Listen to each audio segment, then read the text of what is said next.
We are in Cape Town, South Africa. Would you like to introduce yourself?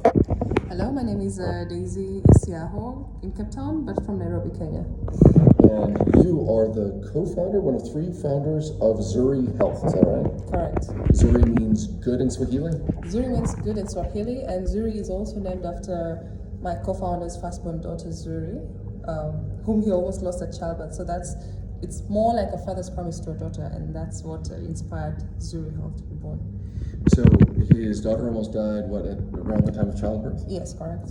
And so the inspiration is to be, from what I understand, an everything app for health. Correct. So our initial goal is to build a basic mother and baby hospital, and then due to personal experiences and challenges in accessing healthcare, we pivoted into multiple products because essentially healthcare is very, very fragmented, and we want to serve both the low, middle, and high because we consider it as a fundamental human right. So what we have done at Zuri Health is we've enabled anyone with a mobile device, regardless of your location, social history, or status, to access healthcare services wherever you are, be it on WhatsApp, on an app, on web, as well as SMS for users without internet connectivity and without smartphones. And you are already in 9 African countries. Yes, we're currently live in 9 African markets with different products and services. Our HQ is in Kenya, and we also have operations in countries like Nigeria, Ghana, Zambia, Cameroon, Tanzania, Uganda, South Africa, and Senegal. Now, you're a little bit different than Jean Lobé's Waspito, right? Because that's 100% virtual. You actually have traveling health clinics, if I understand correctly. Do you want to explain? Yes, we also have, in terms of part of our community outreach, we have mobile clinics, and these are hospital on wheels, completely embedded with what we call state-of-the-art dental suites, x-ray suite, lab, consultations rooms, and we are able to go into the underserved communities with our medical health camps, providing mass screening to communities, checking for their blood pressure, blood sugar levels, providing different consultations and lab tests. And essentially the users that we found with even chronic conditions, we're able to onboard them onto continuous care program where we manage their healthcare conditions from access to consultations or continuity of care via WhatsApp and on SMS. We're able to provide medication and drug refills, so you don't need to worry about, oh, my drug is running out. Like Zuri Health, we got you. Okay, from the business side of things, then we'll get into what the human experience is like. You right now are financially self-sustaining, right? If you don't get any more investments, you actually make enough money to cover the costs of all your operations. Yes, so we broke even. We have very clear path to profitability in terms of our revenue and business models. However, we still need to expand more. We have the potential to provide more reach to people. So essentially, the use of funds that we currently request to help us set up in key markets, scale, and also roll out new product features. So when we started very lean in terms of our product offerings, but we have not expanded. We are now looking to also embed healthcare financing through our Care Now Pay Later product, essentially enabling users to get healthcare services on credit and they can pay back over a period of time. So relieving that financial burden to different families, and also embedding more AI tools that can help you screen or measure for your blood pressure, blood sugar level, stress levels for mental health, and even STIs, STDs, and things like COVID. So we see a lot of how technology can actually improve healthcare delivery, and these are options that we intend to explore. Now, what does it look like from the experience of somebody? Let's say I'm one of the underserved. I'm far away from the infrastructure. Maybe I don't even have a smartphone. I have a flip phone. How do you make money? Let's cover it from my experience. As a flip phone user, do I get approached by somebody who demonstrates it in front of me? Is that how you convince people? And then when do I pay, and what kind of service can I expect if I just have a flip phone? So if you just have a flip phone, very, very easy. So it depends first on your healthcare condition and what you're looking for. Part of what we've been able to do on SMS service is provide primary healthcare, first level medical consultation, as well as daily health tips. So what essentially you can do is it's easy, it's the same way you chat with your family and friends. What you do is subscribe onto your service. You're able to send a keyword like Zuri to a shortcode number depending on the market you're currently in. and you're fully subscribed. The cost is very cheap, cheaper than the cost of you going to the nearest health facility. Normally ranging around 10 US cents. That's in USD. 10 cents for how long a subscription? Depends on, so we have daily subscription, weekly, and even monthly. And the beauty about it is, for example, like the daily subscription costs less than 10 US cents, and you have unlimited consultation with a doctor. So it's not billed per text, but you have access to doctors who are able to provide, triaging, first level medical consultation, primary health care, and just assess what you need. And these doctors are actually trained. So we work with really professional doctors who are able to provide SMS-based consulting. And also, if you need further assessment, they also advise you to go to the nearest health facility or clinic, or we send our doctors to you. So that's one of the embedded layer where we also have doctor at home services. So we send our doctors to you. They come together with a nurse, a lab tech. We're able to deliver medication and even pick lab samples from wherever you are. Incredible. So for 10 cents, one more time about the what we call customer acquisition, right? Are people convinced of this just from an advertisement, or do you sometimes have to go to villages, hire people to demonstrate it? That's what I've heard you have to do in it. It's both. It's very both hybrid. Remember, in health, you need to really build this trust of the consumer, and they need to understand that the kind of service they're getting is quality. Yeah. So you've had to use different kinds of hybrid models: online, digital marketing through our partners. These are telco partners who send, blast messages encouraging people if they're feeling unwell to chat with a doctor, embedding healthcare into bundling through data when you're buying your airtime or data, get access to that. And we also have collaboration even with the community health workers, community health promoters who go door to door, educating people around different healthcare conditions, how they're able to access care online, and even through our health camps. So during health camps, we provide a lot of free screening, education and awareness, and also onboard people on how to maximize the potential of consulting with a doctor with their mobile phone. This is important. Okay, so the health camps, because you mentioned just last night you were communicating with people in Eldoret, is that right? Yeah, so we were in Nyamira, so Nyamira County, but the team is going today to Eldoret, Uasin Gishu County. So the essence of the goal is we have a partnership with M-Pesa Foundation, and we're doing community outreach through free medical health camps. And the goal is to go through all the 47 counties in Kenya. We've so far, I think, done over 30 counties. And we do this, on a regular, and we do screening. Each camp will see a minimum of 3,000 patients, so averagely, and we're able to educate them. Some of the services include free consultations, eye checks, dental checks. We have a mother and baby nutritional care. We have even cancer screening as well. That was really, really massive, especially during the October Awareness Month. So these are some of the things that we currently do, and we do it in collaboration with different partners. We partner with the community hospitals, county government hospitals, regulators. We collaborate with even other doctors, so we're able to onboard them and ensure that they provide quality of service and also get value from it through impact, through generating or earning more revenues from consultation and expanding their skill set. This is interesting. So you partner with existing doctors in the communities. You're not competing with them. No, the essence is not to compete. We are all striving for the same goal, to provide healthcare services to the communities. And what we do is we do not intend to reinvent the wheel. We're looking to make healthcare accessibility more efficient using the available digital tools. I don't have the manpower to build brick and mortar hospitals, but I can collaborate with people who've already invested capital and assets to build these massive structures, bringing together healthcare service providers, be it pharmacy, labs and diagnostic centers. And what we want to do is to find very innovative ways to now not just change the consumer behavior, but adapt their lifestyle. The same way I always say that the fact that healthcare is very fundamental is if you can afford a bottle of water or a bottle of Coke, you should be able to afford healthcare. And we also collaborate with also insurance providers, because one of the most pain that we see people avoiding to get healthcare is because it's extremely expensive and people don't have insurance cover, so they always strive to pay out of pocket, which can be costly. Yes. So if you provide insurance cover to people, they can access healthcare services without the burden of paying out of pocket. This is brilliant. Okay, and this is where now we're going to introduce a big number, which is actually a small number. 2%, is that still the number of insured Africans with the percent of the African total population that has health insurance is 2%? Less than 2% actually.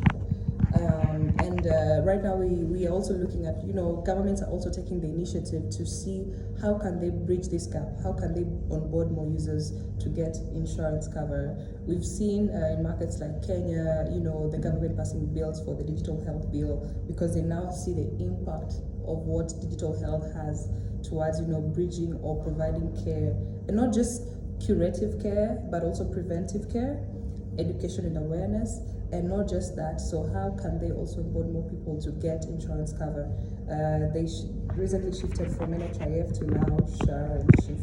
And there's a lot of, ongoing mass education and awareness to onboard people to get insurance cover. The two words that you just said, I didn't completely understand. They switched from what to what? NHIF to SHAR. that sounds like National Health Insurance Fund, yes. And they switched that to? To Social Health Insurance Fund. Social Health Insurance Fund. Is it basically the same thing? Is it just? Yeah. I mean, it's more like so the same thing. I think the only difference is how they're going to onboard people to make payments to the cover. Okay, yeah. But both of them were basically schemes where the country had a big pool, a single pool of financing and money that, in theory, should insure everybody. Is that the idea? Theoretically, as a public, yes, as a public safety net. Correct. We're just trying to align how that will play because the structure of SHAR and SHIF is to people who earn, because they pay through, tax collection from your salaries, monthly salary. Okay. So how do the untapped market who are not on a regular salary or are not informal workers, how does that pan out? So those are some of the discussions that we're having, and also just trying to understand how this scheme will work. And let's rewind. If somebody's listening carefully, they might be asking, wait a second, it sounds like you just contradicted yourselves. 2% of Africans have health insurance. Less than 2%. Less than 2%. But it sounds like, at least in Kenya, would you say Kenya or Kenya, by the way? Kenya? Okay, because I've heard, okay, all right. But Kenya does have some kind of a national health insurance funding scheme. Yeah. Does it just not work? Do some people just not qualify because they never paid into it? Mm-hmm. Or do people does it just not function well? The SHAR change just happened recently. Okay. But still, most people don't want to pay towards their health insurance. So there's the option to pay into it, but they're not paying into it. Yes, because again, you can't. If people live below $1 a day, you'll have to weigh options. Do I get a health insurance fund or do I fend for my family? So there's always that. There's so many people who live in extreme poverty that just the option to save towards healthcare is not a priority. Understood. And you make it affordable. How do you then? You must make some kind of extra money from freemium customers to be able to cover the cost of your operation. You have 3 co-founders, 75 employees, you said. Mm-hmm. So where are you actually making enough money? If it's 10% per day for some users, what's your actual active right now current user base? So we have multiple revenue streams that have given us a clear path to profitability. So we're not just doing airtime billing through SMS. We are also doing commission-based pricing model with our partners. We have schemes for software as a service whereby we sell to B2B corporates and also different collaborators through the health camps where we provide more value as a CSR activity. We have subscription plans for premium app patients who want more, subscription plans for doctors as well who want to provide more service, and also the healthcare financing where we get some interest to the lending that we provide to the providers. So all these embedded, we have multiple revenue streams. Okay. There's like 2 more questions that are must questions, and then who knows, maybe we'll be wrapping up. But one is, from the beginning of any contact with the African continent, people have warned me, Adam, don't make the classic outsider's mistake. Understand it's 54 countries, but hundreds then of sub-identities based on history, tribal affiliation. So it's really hundreds of countries, you can imagine it, and they're all different. But the more time I spend and the more people I talk to, the more they say, yeah, we're different, but we are the same. In some ways, the problems. Okay, so here's my big question. You're already in Francophone Africa, right? You're everywhere from, you mentioned, did you say Senegal? We also in Senegal, And Cameroon. in Cameroon. Okay, and where else is in Francophone? So for those, we're also looking at Morocco. Morocco. Okay. Yeah. So why don't you tell us what it's been like expanding from an Anglo Kenya to all these other countries, including ones that aren't even part of the former British Empire that speak French. How is that like? So you have to be very strategic when it comes to market expansion. You just don't put all your foot in. So we use Kenya as our pilot market, but we understand that you can't go into a new market and launch all the services at once. And then you also need to understand the different kinds of regulatory frameworks in each new market. A lot of research, a lot of market opportunities, a lot of who are the already key existing players, what are their challenges. So what we always do is we first look at even partners, collaborate with partners in those markets who act as our fulfillment partners. We aggregate demand, we be able to provide that service. But for example, like in Francophone markets, there's the old French law that inhibits selling of pharmacy medication from 12 different areas. So when I say we're also live in markets like Cameroon and Senegal, we are live with specific products. For example, Sorry, I didn't mean to interrupt. Keep going. But you saw my expression. I teach law, and I always tell my students law is much more existential than you think. You're saying that it's an old French law that restricts? Yes. Like the French, like when French were occupying, they left behind laws that still affect the marketplace? Is that right? Yes. So those are some of the things that we look into. So for example, in Senegal, we had launched with our SMS to a doctor service with one of the telco partners that is currently not operational. And we also collaborated with different lab partners in Senegal who are our fulfillment partners. Basically how it's like an Uber for pharmacies or Uber for labs and diagnostic. So we do a plug and play, and any order that we get in Senegal, we're able to fulfill that, do at-home lab testing per se. In Cameroon, we went live with our SMS to a doctor service, but we have also had a challenge as well, because once we set live, there's also a new regulatory that has stopped telemedicine from operations until they align on the frameworks and legality of operations. So these are some of the things that, even as health entrepreneurs, we are aware in terms of some of the risks and how are you able to de-risk your business. Because you might be operating today and tomorrow you wake up and like, okay, no more. The regulators can shut you down. Exactly, can shut you down. But you need to understand, so how do you collaborate with the regulators? Because they also need to understand how are we protecting even data for patients who consult with doctors online. How do you put those encryption frameworks? Have you ensured compliance and also quality of these services? So all these, requires different kinds of stakeholders.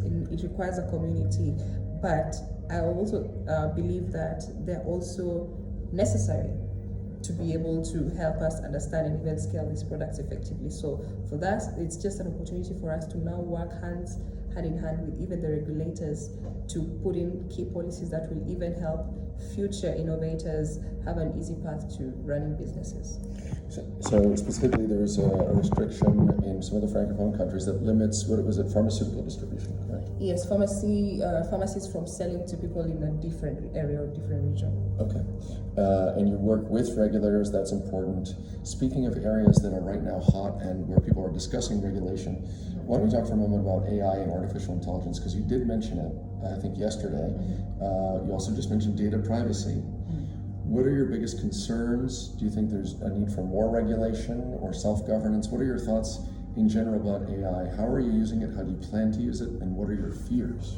I think AI, will be a game changer in healthcare evolution, and we can't deny the fact that it's already with us. A lot of people are currently using AI in one way or another, through their pictures, through responding to different chats, through research, and AI use a lot of key insight or data that is feeding, and it needs manual. It needs to be really adaptable to what is currently in use. I think the benefits of AI might really sit in application, reducing a lot of costs towards screening of different healthcare conditions, your blood pressure, blood sugar, and whatnot. And it can as well as be effectively used to even build a different subset of people who now are probably data scientists or so. But we need to ensure that whatever AI tools that we're using in healthcare meets some threshold of accuracy levels. At the moment, AI can only be used as a screening tool, so it's not meant for diagnosis and treatment as of yet in Kenya. And there's a lot of also, you need to make people aware about what is entailed in that AI. How do you analyze the results from the AI screening tools that you get? How do you apply it? It does not cut off that, after I've screened, it doesn't tell me that I don't need to see a doctor or a professional. So there's still that leg where you still need a human touch to help you analyze. But it also depends on how that AI works, how it has been implemented, what's it used for. Yeah. So the uses right now, if I understand it, and we did touch, we kind of pre-gamed this yesterday. It's interesting that it's already being pioneered. You just have to be careful to tell doctors and everybody involved, look, this is not a diagnosis tool, we can't rely on it yet, but for screening as an initial, if I understand it right, you can use AI looking at a set of data to spot the probability that somebody might have a condition, but then you go through a approved diagnostic procedure. Okay, so you're looking. And there's still more ways. Like as we were speaking, like there's so many ways in which this AI can be used. We've seen it making it easy for even doctors who've provided, prescriptions online, analyze it in proper notes in terms of what has been screened, the date, stuff, and all that. So it makes work more efficient in terms of even storing it. Do you think it needs more laws? I think it needs more laws, honestly, because what we've seen is AI can also be misused. And so you actually brought this up, that it's important to understand what are people's fears. How do you see it being misused? How are you worried that it will be misused? One of my biggest fear of how it can be misused is disinformation. Okay. Yeah, when you train different models that are not just providing accurate information or results, it can cause, havoc and panic. Distraction as well. But there's still more good than harm. But we need to make it aware that there's some constraints or limits into how much you can go with the use of artificial intelligence, and it still needs a lot of human overseeing as well. Human oversight. Oversight. Now, something else that I wanted to get into. I hate to step away from AI, but I also don't want to forget a huge issue that you found yesterday. And I wish this has come up in more interviews with more entrepreneurs. You said that you were already going back, a year or 2 years, or maybe from the beginning, talking to the corporations to whom you might one day sell Zuri Health. One of the problems with startups in Africa is that it's difficult to go and go public the way that people dream of in the United States. But so often the way that an early stage company, as it matures, the way that early investors and the founders make back some money is they sell it to a large corporation, like a telecom, a bank, a health, an insurance company. What's your vision for the future? If you could paint the perfect picture, who do you think you're hoping to be acquired by? And you mentioned this has been in the works for a while. Oh, well, that's yes. So, the discussion is either to be acquired or potentially, collaborate and do strategic partners with big key players. But my most important goal, even when I look at exit strategy, is to ensure that it aligns with the potential acquirers. They need to have an alignment in terms of we share similar vision and mission as to what we want in terms of the healthcare space to go, and also already speaking with key people who are already building it within this sector, people who are keen on providing access to market services in terms of even very affordable medication, quality to the communities, bridging that gap in terms of pay, insurance providers, big pharma big health tech companies as well that have been in the market for long, big hospitals and organizations. So there's no limit to it, but I think it just needs to be aligned with people who have similar interests within the health tech space. And it's interesting the way that you work through those. It's not necessarily the people that have the most money, but it's people that see an alignment of what they're doing with what you're doing, and then you don't even have to sell the whole company, right? You could share a percentage of it. Yeah.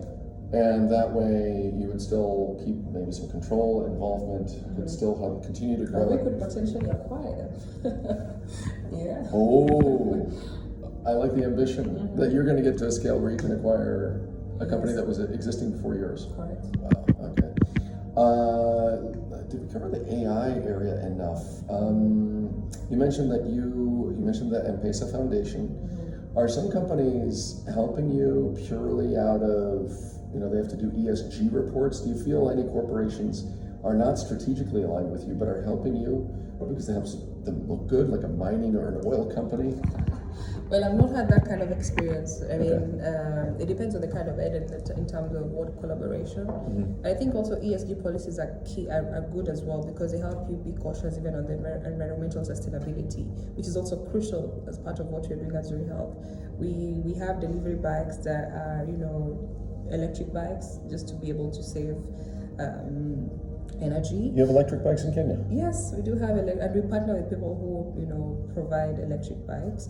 Our mobile clinic bus, for example, is solar powered because we want to be able to also run some of the machines with the solar power energy, tapping into that. So I think there's still form of ways in which these policies help shape different corporates and organizations, being having the right corporate governance as well, ensuring that there's equality in terms of even gender hire, ensuring that there's just some form of equality is very crucial. I like some of what you just said because it aligns with what I've heard from other people. Some are completely different. We even tried to write this article that this doesn't have to be radical. It doesn't have to be sound political. It's just making sure that you're doing things that end up to be pragmatic anyways. Yeah. But you might not do if you didn't have the ESG policy. Yeah. Do you think that we need laws for or against it? There's now a backlash against ESG in the United States. But what are your takes? It's better for government not to touch it, that it stay a voluntary area? What are your thoughts? I don't know, but I still feel like laws shape different behaviors, social practices and all that. I think my biggest issue is even if we have these policies, we need to live by the book because sometimes people break these laws and you don't see any action taken. So holding each person, each party accountable for all their actions is what I think would be basing whether it's important to have these policies or the laws. And it's also interesting, really what we highlight. So do you think that some laws to create consequences are a good thing? If you're going to promise to do something and you don't do it, there should be a consequence. Absolutely, okay. Absolutely. Otherwise, it sounds like ESG. It's the expectation of, for example, your investors. Is that what is motivating you to have an ESG policy? I think it's just personal. It's not. I've never thought about it like it's driven by investors or anything. It's just from a personal level as who I am or how you know yourself as a person. And for us, it has always been at the top of our head, even with or without the ESG policies. It's something that we've always wanted to work towards. From the leadership team. From the leadership team. Speaking of which, we mentioned the other founders by name. Who's the guy that almost lost the daughter? Sir Ike, my big brother, Ike Chikwata Noke, and also my lovely fellow co-founder, Ms. Titilola Hassan. Okay, guys, so thank you, and sorry that we only mentioned your name at the end, but hey, we saved the best for last. And very quickly, when it comes to AI, I think we covered that terrain pretty well. It's already being used. You just have to be careful that it's not being misused as a diagnostic tool when it's not yet been authorized for that. Speaking of which, we also brought up my first angel investment, and the last chapter of my first book is about mind mics. We talked about whether there's a possibility of deploying these earbuds that turn a smartphone into a real-time medical-grade ESG machine. And your thought is, well, like the other AI, this sounds great, but you would have to be labeled and used as a screening tool, not as a dispositive diagnostic tool yet. Yet, yeah. Okay. Otherwise, you see potential? Do you think that doctors in the field are there conditions that they wish they had something like ESG data? Yeah, I think this is the future. Not ESG, sorry, ECG. ECG, yes. I mean, this is the future right now, and we can't avoid that. There's a lot of now more adoption in terms of smartphone use, AirPods, iPods, new technology evolving every day, and people are so busy right now. So whatever will make it easy in the long-term run has a potential to be able to scale, to be able to be adaptable. 5 years ago, 10 years ago, we were not having or using some of the technology tools that we're using right now, but we've seen an evolution in that. So I always say there's always a chance with new innovation, and give it time. The old ECG machines or whatnot will be probably gotten rid of, and people want to get these things on the move. So the more portable devices, more lightweight devices in the market, is when it will be more use. And specifically, have you heard, you've been to these clinics, right? You've been to the mobile camps. Have you seen when these vehicles pull in and the doctors are doing the diagnostic, do they sometimes wish that they had something that related to heart condition?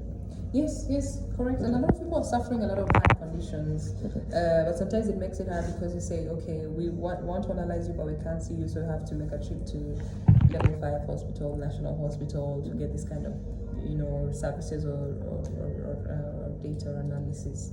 But it's a high time we actually make it more accessible. I'm taking this off for a reason. Hopefully the video camera can pick it up, maybe it doesn't. But these optical sensors on, for example, this smartwatch, we were talking about how they actually are less and less accurate the darker and darker the skin. So that's another reason why it could be a game changer to have data gathered through earbuds. Okay, so we should be wrapping up, right? Anyways, thank you very much for your time. Are there any last thoughts, any generalizable lessons learned for the world out there, whether it relates to Kenya, health, care, or just generally any startup? It's floor is yours. Any kind of lessons learned that you wish, if you had a billboard you can write. I think there's so many lessons, but I think part of the thing is sometimes you undermine the power of collaboration, the power of people, the power of networks. But that's my general rule, that you have to really work with people in one way or another. Don't move like an island. And just as a parting shot, I always tell people that I have my 5 P's for entrepreneurs. One is passion. Have passion for whatever you do. Perseverance in whatever you do, because without this, there will be always the high and low moments. Persistence. You have to follow it, push through and through. And you need to have the people and the power. Power to recognize that you have it in your hands to do what you intend to do. So don't derail or step back from what you initially envisioned as a dream, and make it work. So that's my 5 P's. Make it work. Daisy, and the last name, we were just downstairs debating, is it Isiaho? Isiaho. Daisy Isiaho, the woman, the legend, the healthcare platform. Do you call it a platform? Because it's more than an app. Yeah, it's more than an app. The healthcare platform co-founder. Thank you so much for your time. Thank you so much, Adam. Always a pleasure. And it'll be so interesting to follow your story into the future. We first met 3 years ago, and it's always great to catch up here. Shout out to Zach George for introducing us and hosting the great party yesterday, where we met up again. And just thank you again. Thank you, Adam. And thank you so much. Hoping to chat, find me wherever you can find me, and happy to have these kind of discussions. Yeah. Okay. Take care, and goodbye from Cape Town. Do you have a way that you say goodbye in Kenya that's unique to Kenya? Kwaheri. Wait, is that Swahili? Yes, that's Swahili. And what does it literally translate to? Goodbye. Kwaheri? Yes. Kwaheri.